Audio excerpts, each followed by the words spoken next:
nama saya Denur Meliza Ananda, mahasiswi Universitas Sriwijaya, Fakultas Ilmu Sosial dan Ilmu Politik, jurusan Sosiologi kelas Ganjil Kampus Indralaya, Angkatan 2019, dengan NIM 07021281924043.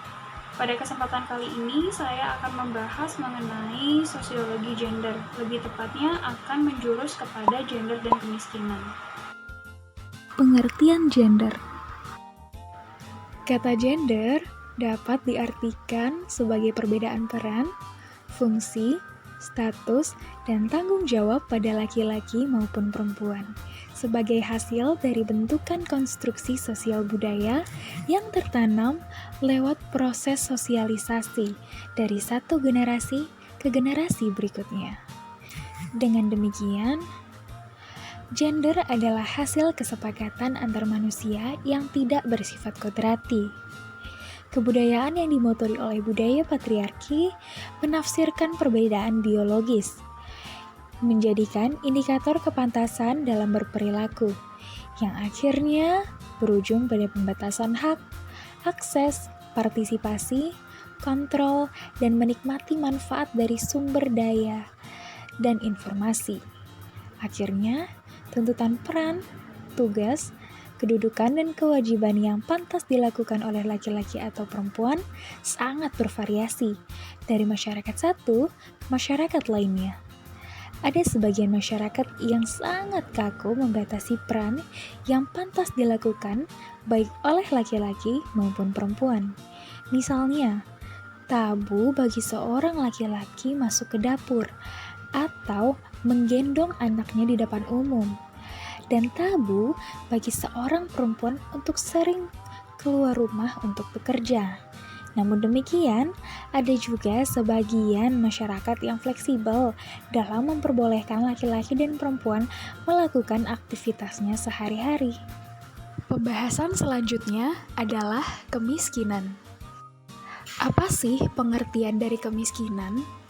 Kemiskinan adalah suatu kondisi di mana seseorang tidak mampu untuk memenuhi kebutuhan dasarnya seperti pangan, sandang, tempat tinggal, pendidikan, dan bahkan kesehatan yang layak.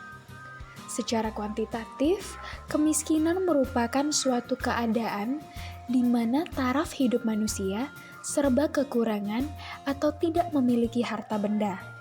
Sedangkan secara kualitatif, pengertian kemiskinan adalah keadaan hidup manusia yang tidak layak. Lalu, apa hubungannya antara gender dan kemiskinan? Gender sebagai suatu konstruksi sosial yang menciptakan pembedaan peranan dan tanggung jawab antara laki-laki dan perempuan dalam kehidupan masyarakat dan dalam keluarga.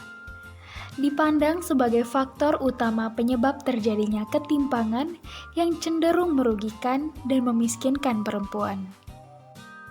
Berikut adalah tabel tingkat partisipasi angkatan kerja. Perbandingan TPAK antara perempuan dengan laki-laki pada tahun 2018 menunjukkan perbedaan yang cukup besar. TPAK perempuan yaitu sebesar 51,88%, sedangkan TPAK laki-laki sebesar 82,69%. Berdasarkan daerah tempat tinggal, TPAK perempuan pedesaan lebih tinggi dibandingkan TPAK perempuan di perkotaan, yakni sebesar 54,13% dibandingkan dengan 50,9%. Jadi, baik di pedesaan maupun di perkotaan, TPAK perempuan selalu lebih rendah dibandingkan TPAK laki-laki. Kemudian, persentase penduduk usia 15 tahun ke atas menurut jenis kelamin dan pendidikan tertinggi yang ditamatkan tahun 2018. Perempuan berumur 15 tahun ke atas yang berpendidikan maksimum SD ternyata lebih tinggi dibandingkan laki-laki, Tetapi untuk jenjang pendidikan tamat SMP dan tamat SMA ke atas diungguli oleh laki-laki. Upah atau gaji. Rata-rata, upah atau gaji pekerja perempuan di perkotaan lebih tinggi dibandingkan pedesaan, yakni sebesar Rp2.664.000 berbanding dengan Rp1.680.421.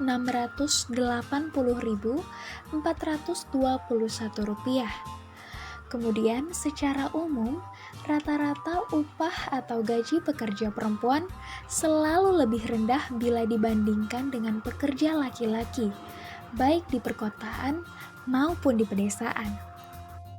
Dari data yang sudah ditampilkan, dapat dilihat bahwa masih terdapat ketimpangan atau ketidaksetaraan gender. Dan ini merupakan salah satu bentuk dari ketidakadilan sosial. Ditunjukkan dari hasil upah atau gaji laki-laki yang lebih besar daripada perempuan.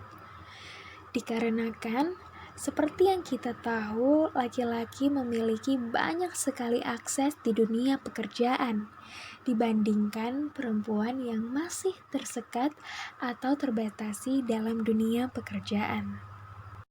Sekian pembahasan mengenai gender dan kemiskinan. Semoga bermanfaat.